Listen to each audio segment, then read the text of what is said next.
Hi, Jeroen. I'm sitting here with Jeroen. As CTO and CISO, you have been responsible for technology and information security at Cirrus for 3 years. Could you share some insights into your professional journey that led you here?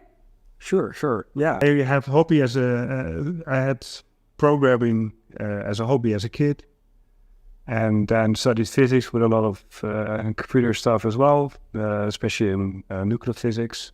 And then after uni, after my world trip, by the way, I worked at some internet agencies and as an engineer, then a project lead, rolled into management a little bit. Then I think quite relevant for me, at some point I became a service director of a SaaS company in London, set up a service department in Holland. Then at some point I worked at a large development center, was management director of a large development center with 60 .NET engineers. For security, by the way, one relevant thing, what project was that we were building Knap at the time, a bank in Holland.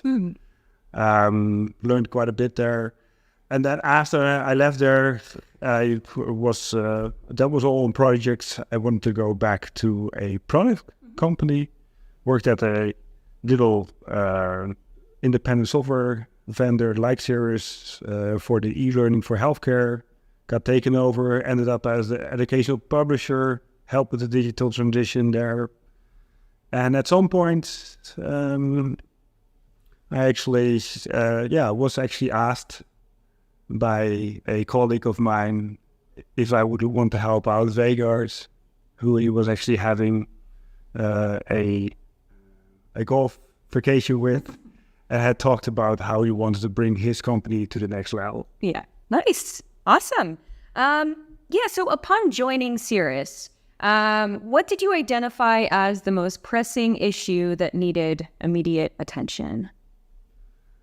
I think for me, when I joined, I joined as a CTO, but I noticed that like the key issue was really what happened before the development and after. Mm-hmm. So that's why I, together with management, decided that I would start leading the service desk, and the consultancy was called the Chief Operation Officer. Anyway, and there I really thought we want to have this, what I call outside in kind of approach. So, how can the customer understand us if we don't explain things to them? And also, how can we properly explain to them if we don't want to step into their shoes and have some empathy, right? And try to think, okay, what does that mean for your situation? And so be a bit transparent about what we do. And with that, how can giving them a way to understand what we're doing? To make it concrete for us, at some point we had an escalation, and I said, I will dedicate one engineer to your 3 issues, and I actually did. And then, but the customer can then also understand, okay, you know what? Yes, I know it will take some time, but I also know that there is, what more can I ask than that I have a dedicated engineer working on my issues, and if it then takes 6 weeks to fix all issues, then you have a much better answer than, we're busy with it. Yeah. I mean, it's all about establishing, trust and transparency. Yeah, being transparent, that's another main thing, I think. And also on timing, right? So, and timing is like a two-way sword, right?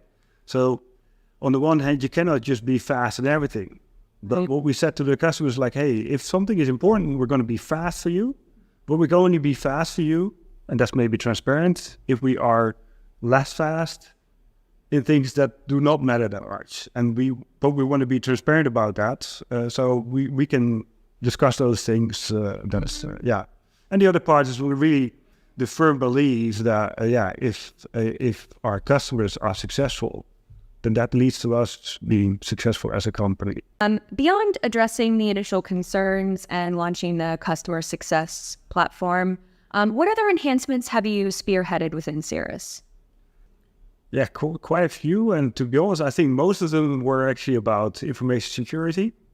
information security is not just about confidentiality, about getting hacked or passwords or that kind of stuff. It's also about availability and integrity. So, and then availability is your exam platform still up for when you need to take your exam? But for instance, also, if there is a big issue, do you still have a backup to restore? Do you have a disaster recovery plan? Business continuity, it's actually quite big. Right. And integrity to say, right, it's not only that the candidate cannot tamper with their questions, for instance, but also that you have an OMB in place. Well, about confidentiality, one of the things I did after I joined, just before you joined, was to have a security awareness training, because I think people are often the biggest risk in security. People don't realize that part. So make people aware about safe behavior, keeping their browser and systems up to date. If somebody calls for a password, don't give them to it. Those are the things that you have to be careful. And if you look in the mails, this is where quite a few of the issues come from, right? And that was all way before we were ISO compliant or that kind of stuff.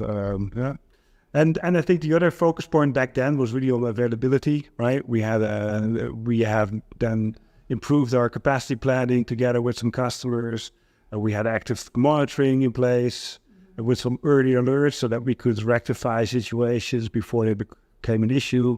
And an example can be like displays. You don't want to have an alert at 0 displays and the system is down. You want to have it maybe at 10 gigabytes, and it would still take maybe a month or two to fill things up, but you want to be, of course, rectifying it as soon before it can become an issue. And with the capacity planning that I mentioned before, we were also able to then scale up before larger exams, so the system could healthily handle the load. Despite all of those improvements, I remember a major outage shortly after we both had joined. And to my surprise, that customer affected became our biggest cheerleader. Why is that? I think by limiting the impact as much as possible for the customer, and also showing that you care, right? That you go all the way in rectifying the situation, that you are transparent about what happens. And I think that's during the incident and after, right? So during the incident, it's crucial that a customer knows quite quickly what is the impact, how many people are involved, but also, okay, is it going to take 5 minutes or an hour? And sometimes you don't know, but you need to give as much information as you can, and then have an ATA. And then I think the other part is also with this transparency, you can show like, hey, this is what happened. You can verify it yourself, and also not being about blame shifting or that kind of stuff. The key thing is that you help the customer, and then the other key thing is making sure what did you learn from it, what are your preventative measures, and that we present the plan to them. That was quite solid. Also, and the funny thing is actually that loads of improvements in the end up also with the premium hosting. That was also part of that outage. It went live a year later, but it was part of that plan. Okay. Yeah. So can you speak a little bit more about Cirrus's premium hosting? With all the measures that we're taking, our regular hosting is actually highly available, right? I think in 2023, we had like 99.99% uptime, which is a lot higher than we promised. But yeah, that's our promise, I mean, in the SLA. But it's so we have had months of 100%. But then if you look at the continuity, in the end, it's also about risk and how much are you willing to pay, right? And in this case, the standard availability is enough for most of our customers, but our other customers are like, hey, you've identified a risk here, and we are willing to pay for that to make sure that cannot affect us. Right. We are such high stake. If something goes wrong, we hit the national news. And for those customers, we actually have a completely separate cluster where we don't have a single node database, but actually also a 3-node cluster. Yeah, it's all technical, but it means if something happens, the others can take over. Yeah, and you can imagine that something happening to 3 will not happen as likely as with 1. And also, with premium hosting, I think that's another key part, is that we only allow customers there that can actually collaborate with us on their capacity planning, that can predict how much load they have. Yeah. So that allows us to scale up well in advance. And we know with the new architecture that scale up goes automatically, but in this case, we can also proactively already scale up to make sure that whatever load is expected matches the power of the platform. Okay. Yeah. Yeah. It must be just another layer of security, not just within the platform, but, they know themselves, they can trust it. It's peace of mind. Exactly. And for these customers, it's like, well, did we do everything that we can to mitigate even the last risk? Yes. Oh, that's good to know that you have all the bases covered. Yeah. As of 2022, we have implemented even more reliability measures. Can you tell us a bit about the new system architecture? So the new idea, it's no longer new, I suppose, because it went live in the summer of 2022.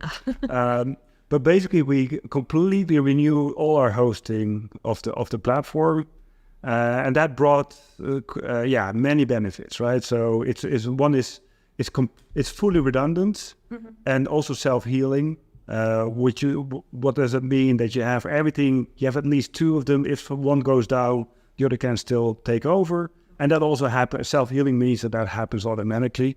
And in the scaling part, it means that you can even go up. It doesn't have to be 2, it can be 5, or Amazon can scale quite a bit if you put the money in there. And the other part, I think a big one was security by design. Right? So we have 100% encryption at rest, and we have 100% personalized VPN access for admins. We have audit logging. We have improved a lot on our security towards the candidates and end users. And I already mentioned the scalable part. So if Cirrus starts, it starts much faster. So it gets new load. It doesn't take like 5 or 20 minutes to start up a new instance or a new server, but it is less than a minute. Oh, wow. So that means that you scale up automatically with the, what did you call it? The sudden spikes in traffic, in user traffic. Traffic. That's of course a concern in our markets, and then .NET 8 will make that even faster, and that's a thing where we're having more improvements coming as well. Yeah, that's good to know. I mean, there can be, if one student is using it or 100,000 students are using it, it is still reliable. Exactly. What ISO really helped us with, I think, it's a framework, right? It's a standard, and it has what's called, one part is on the management side of things, so how you actually manage the management of your security, right? Yeah. And that, for instance, there are quite a few mandatory things like a risk assessment together with management, all kinds of management reviews. That helped quite a bit because it put it on the management agenda. And then you have 144 Annex A controls, which are all measures that you have to look at. I'll be fully honest, there's a couple of the things of ISO are a bit of red tape, and they don't bring that much value. You have to do them. But on the other hand, this structured approach to security has also helped us in our risk assessment and also in our process. Right. We have found some black spots, blind spots, and got them covered through ISO. So, and it's, of course, the other part is, before we were ISO certified, all our customers, because the compliance pressure is quite higher, customers, because we were not certified, they would have to ask us and basically audit us and make us prove that we did things right. But with the certification now, there's an internal auditor, there's an external auditor every year. It's not just once, but every year. There's a penetration test at least once a year. We do it more, but at least once a year. And that's all audited by external independent parties, which means that if you're certified, it's for a customer also much easier to say, hey, I maybe ask a question, but I can rely on the auditor to have actually checked all the things that otherwise I would have to check. All internet connectivity is not created equal. How does Cirrus cater to a global audience with varying connectivity and latency issues? Yeah, an interesting question, because we are global. We have in APAC, EMEA, and in the States and North America, we have customers, and from a different reason, which is GDPR and privacy, or the GDPR equivalents around the world. Privacy, we have to often have local hosting. So we have regional hosting. We have, I think at the moment, 5 hosting centers. And we can easily fire up more if we have a customer in a region that we're not hosting in yet. And that, of course, brings also the server a lot closer to those users, which reduces the latency quite a lot. And furthermore, through Amazon, they have what we call a CDN and Global Accelerator, which they have like a separate internet next to the internet to make sure if something would have to go halfway across the globe, it would go much faster than otherwise. So that's quite nice. Yeah, and the other parts that you mentioned is connectivity issues, which is quite big thing, and not just in like the poorer countries, but also like students often like, oh yeah, Wi-Fi is out for like 5 minutes, or maybe even a minute. Yeah, and that's where we have all kinds of things in the software to make sure that the student can still just continue taking their exam. And then when the connectivity is restored, all the answers will get sent to the server, and the candidate won't even notice, apart from like a little warning like that they had some connectivity issues. Yeah, because I think that the day of the exam, there's already so much stress going into taking an exam. You don't also want to have to worry about what if the Wi-Fi drops out, or, there's a million what ifs, right? So it's nice to know that if your Wi-Fi connection drops out, you're still covered. Yes, and we have also, for instance, in South Africa, and we are some other countries where internet connectivity is not the same standard as here in the Netherlands or in the States. I think it's load strong, right? Low sharing. So yeah, so there it's also a strong need to be able to do this. Yeah. Right. Yeah. Right. Yeah. Yeah. So now we're moving into advice. You promised to give some practical advice for people. Yeah, I think they should say, because, and it's personal data, but of course a lot of customers are also quite worried about their questions, because sometimes they invest a lot of money, and like some customers call it their crown jewels, right? So let me just give like 3 key points that I see, right? And that's mention them. So I think also for our customers, be aware that people are often the biggest risk, right? So I would say organize some security awareness training, make all your staff aware of social engineering, right? That means that you get a call like, hey, sorry, I lost my passwords. Can you give it to me? Are you just going to give it to you, or do you all have kinds of checks in place to make sure that this person that you're talking to is actually the person, right? Yes. And of course, as Cirrus, we have all kinds of measures, what we call proctoring, right? Where for the exam, that's nice. But the other parts, of course, make sure that the people that are working there are not making that investment to go to waste. Right. And the other parts, basically safe internet habits, is also good to mention during the safety awareness training, like don't go to all kinds of malware sites, don't be careful what you say about your company on social media, that kind of thing. Of course, that we have a whole policy of all the things that you're not supposed to do. I think we covered quite a few main points now already. I think the other part is, so we have all these cloud systems like Cirrus that do a lot on security.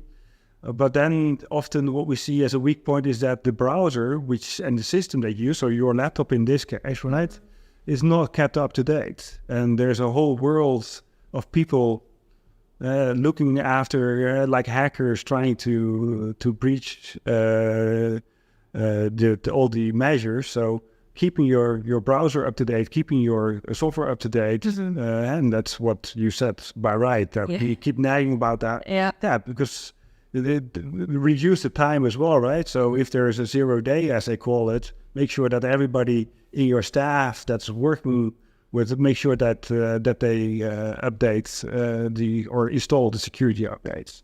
So I think those are like the technical thing, and I think another part, and that's I think in the broad sense of security, and we mentioned that briefly, is think about how to respond to incidents, right? So make sure that you know how to communicate as well. Yeah.